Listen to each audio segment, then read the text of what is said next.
China.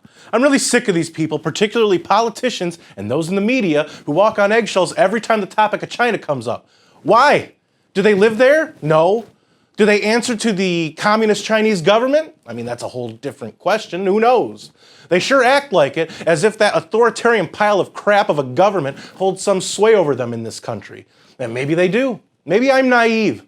But name me one honest, positive piece of news that has come out of China from the Chinese government or that has been reported about China from outside countries. Yeah, pretty non-existent, huh? Donald Trump, don't trust China. China is asshole. That's why today's lesson, children, is titled, China Sucks.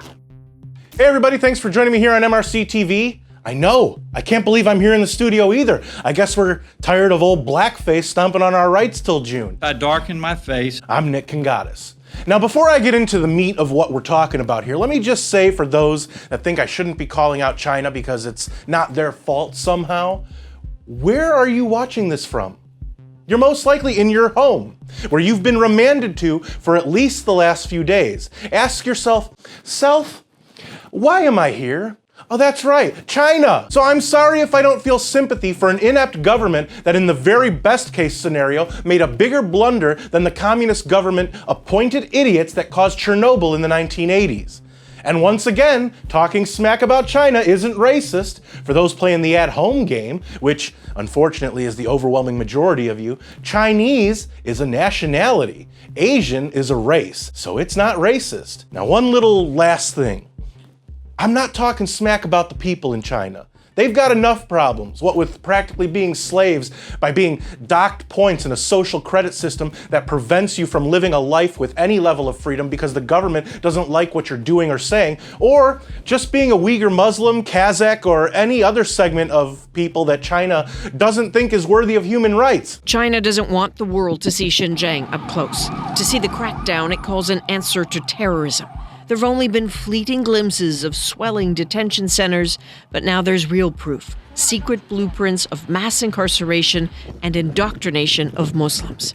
They have literal concentration camps just for you. Make no mistake, the orders in here are clear. These are prisons. Those inside must spend at least a year in them. Now, over the last few days of social distancing, and I don't know about you, but I'm just about done saying that stupid phrase. It's been a long couple of weeks, folks, but I don't have to tell you. Anyway, over the last few days, I've been compiling articles that I think are both interesting and important enough to point out concerning China and this scourge that they have unleashed on the rest of the planet, including their own people. So I'm just gonna present them to you and we'll have a little chat, shall we? Side note, I'm going to call it the Schmoronavirus because YouTube apparently doesn't like it when you say truthful things about the disease. I'm pretty sure we can show the word, but I can't say it for some reason.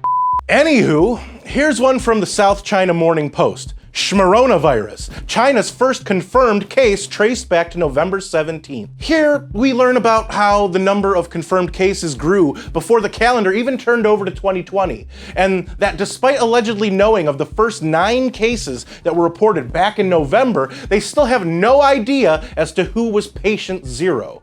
Hey, maybe it was a bat. Which I call BS on since the Wuhan biolab, where level 4 viruses are held conveniently, had one of those wet markets nearby. Heck, let's combine the two and we can theorize that they were testing viruses on bats at that lab and some may have gotten out. Now, I'm not saying the Chinese government either deliberately or accidentally released this virus on the world, but I'm not saying it either. Now, I've written about a few of these topics for MRC-TV, which you can check out on MRCTV.org. What the F, China?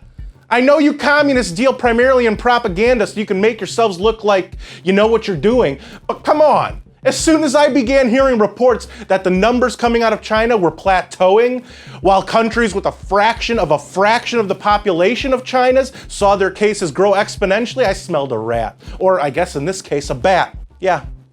I did it. Then there was this little nugget from Yahoo News, but I'm going to read you the headline I wrote concerning this because it's less PC than Yahoo's. FBI report.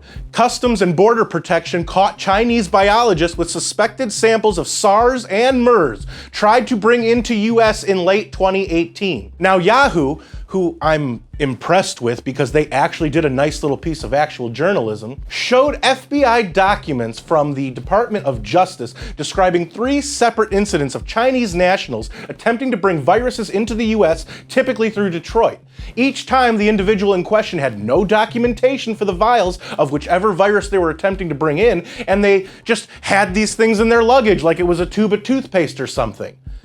That story reminded me of another that was reported on, but forgotten all too quickly because it made one of America's finest institutions of indoctrination look pretty bad. Who remembers this from a couple months ago? Harvard professor charged. That's right, Dr. Charles Lieber, who was the head of his own research group at Harvard, was found to be working for the Chinese government as part of their 1,000 Talents plan. What's that, you might ask? I'm glad you asked. This is straight from the DOJ. Quote, China's 1,000 Talents plan is one of the most prominent Chinese talent recruit plans that are designed to attract, recruit, and cultivate high-level scientific talent in furtherance of China's scientific development, economic prosperity, and national security. These talent programs seek to lure Chinese overseas talent and foreign experts to bring their knowledge and experience to China and reward individuals for stealing proprietary information, unquote. Unreal. But not only that, where was this plan run from?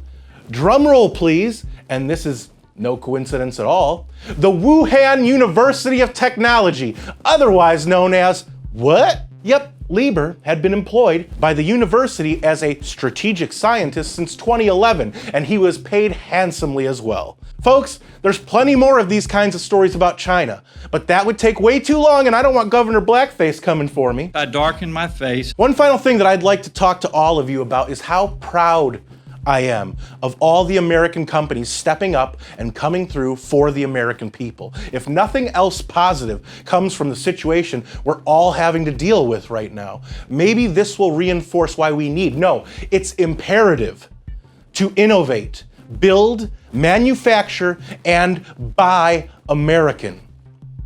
If you ever wanted to know what it's like to live in a socialist or communist society, a lot of us are getting a nice little test run right now, aren't we? So one final time, I'd just like to say directly to the communist Chinese government that you suck. You suck. Your government and everyone currently in it need to be held to account for the plight and subsequent misinformation that you've put on the rest of the earth. Because you suck. I'm sorry that the Chinese people there have to deal with scumbags like you. Donald Trump, don't trust China. China is asshole. What do you think? Am I being a little rough on China, or do you think they need to be held to account as well? Let me know in the comments. If you like this video, don't forget to give it a thumbs up and a share. Those are the best 2 ways to let us know you want us to keep these videos coming. Subscribe to our YouTube channel and hit that notification bell so that YouTube might actually let you know when MRC-TV comes out with a new video. Like us on Facebook and follow us on Twitter and Instagram. For MRC-TV, I'm Nick Kangadis.